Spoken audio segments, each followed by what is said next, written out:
एक गरीब बालक था जो कि अनाथ था। एक दिन वो बालक एक संत के आश्रम में आया और बोला कि बाबा, आप सबका ध्यान रखते हैं, मेरा इस दुनिया में कोई नहीं है, तो क्या मैं आपके आश्रम में रह सकता हूँ? बालक की बात सुनकर संत बोले, बेटा तेरा नाम क्या है? उस बालक ने कहा, मेरा कोई नाम नहीं है। तब संत ने उस बालक का नाम रामदास रखा और बोले कि अब तुम यही आश्रम में रहना। रामदास वहीं रहने लगा और आश्रम के सारे काम भी करने लगा। उन संत की आयु 80 वर्ष हो चुकी थी। एक दिन वो अपने शिष्यों से बोले कि मुझे तीर्थ यात्रा पर जाना है। तुम में से कौन कौन मेरे साथ चलेगा और कौन कौन आश्रम में रुकेगा?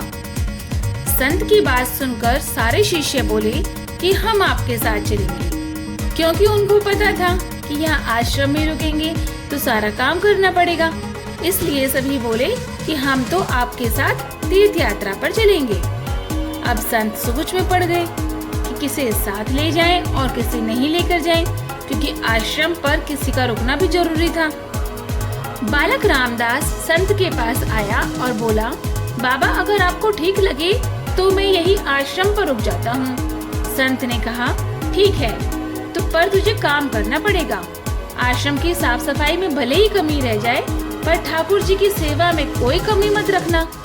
रामदास ने संत से कहा कि बाबा, मुझे तो ठाकुर जी की सेवा करनी ही नहीं आती, आप बता दीजिए कि ठाकुर जी की सेवा करनी कैसे है, फिर मैं कर दूंगा। संत रामदास को अपने साथ मंदिर ले गए। वहाँ उस मंदिर में राम दरबार की झांकी थी। श्री राम जी, सीता जी, लक्ष्मण जी और हनुमान जी थे। संत ने बालक रामदास को ठाकुर जी की सेवा कैसे करनी है सब सिखा दिया। रामदास ने गुरुजी से कहा, बाबा मेरा इनसे क्या रिश्ता होगा ये भी बता दो, क्योंकि अगर रिश्ता पता चल जाए तो सेवा करने में आनंद आ जाएगा। उस संत ने बालक रामदास से कहा कि तू कहता था ना कि मेरा कोई नहीं है, तो आज से ये राम जी और सीता जी तेरे माता पिता हैं। रामदास ने साथ में खड़े लक्ष्मण जी को देखकर कहा, अच्छा बाबा, और ये जो पास में खड़े हैं वो कौन है? संत ने कहा, ये तेरे चाचा जी हैं, और हनुमान जी के लिए कहा, ये तेरे बड़े भैया हैं।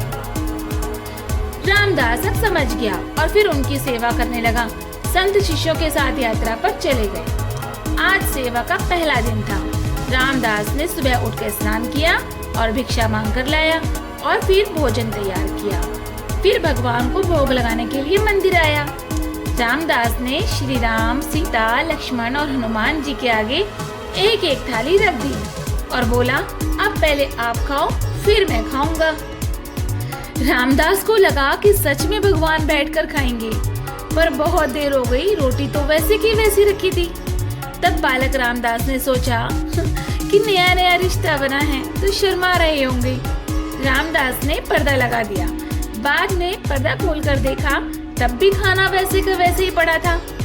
अब तो रामदास रोने लगा कि मुझसे सेवा में कोई गलती तो नहीं हो गई है, कहीं इसलिए तो नहीं खाना खा रहे हैं, और अगर ये नहीं खाएंगे तो मैं भी नहीं खाऊंगा और मैं भूख से मर जाऊंगा, इसलिए मैं तो अब पहाड़ से कूदकर ही मर जाऊंगा। रामदास मरने के लिए निकल जाता है।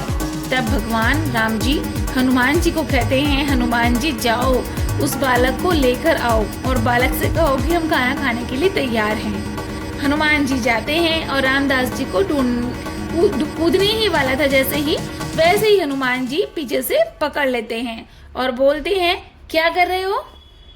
रामदास कहता है, आप कौन?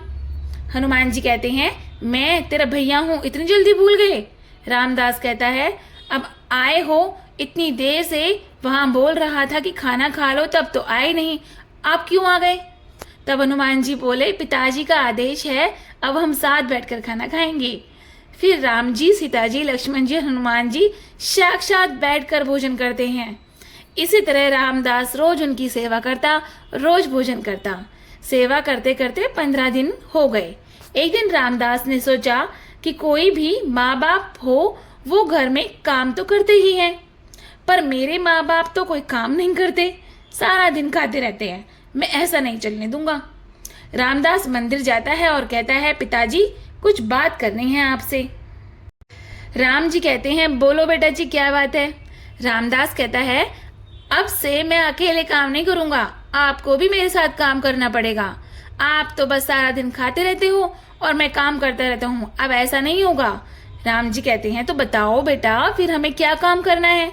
रामदास ने कहा, माता जी, सीता जी, आपसे रसोई आपके हवाले, और चाचा जी आप सब्जी तोड़कर लाओगे, और भैया हनुमान जी आप लकड़ियां लेकर आएंगे, और पिताजी आप पत्तल बनाओगे। सबने कहा ठीक है। अब सभी मिलकर साथ काम करते हुए एक परिवार की तरह साथ रहने लगे। एक दिन वो संत तीर्थ यात्रा से लौटे तो सीधा मंदिर गए और देखा कि मंदिर में प्रतिमाएं गायब हैं। संत ने सोचा कि कहीं रामदास ने प्रतिमा बेच तो नहीं दी। संत ने रामदास को बुलाया और पूछा, भगवान कहाँ गए। रामदास भी अकड़ कर बोला कि मुझे क्या पता, रसोई में यहीं कहीं काम कर रहे होंगे। संत बोले, ये क्या बोल रहा है। रामदास ने कहा, बाबा मैं सच बोल रहा हूँ, जब से आप गए हैं ये चारों काम में लगे हुए हैं।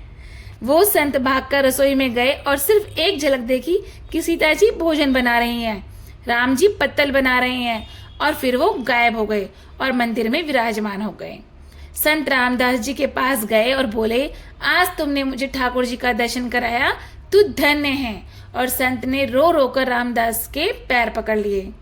भक्त मित्रों के कहने का अर्थ यही है कि ठाकुर जी तो आज भी तैयार हैं दर्शन देने के लिए, पर कोई रामदास जैसा भक्त भी तो होना चाहिए। बोलो जय जय श्री राधे।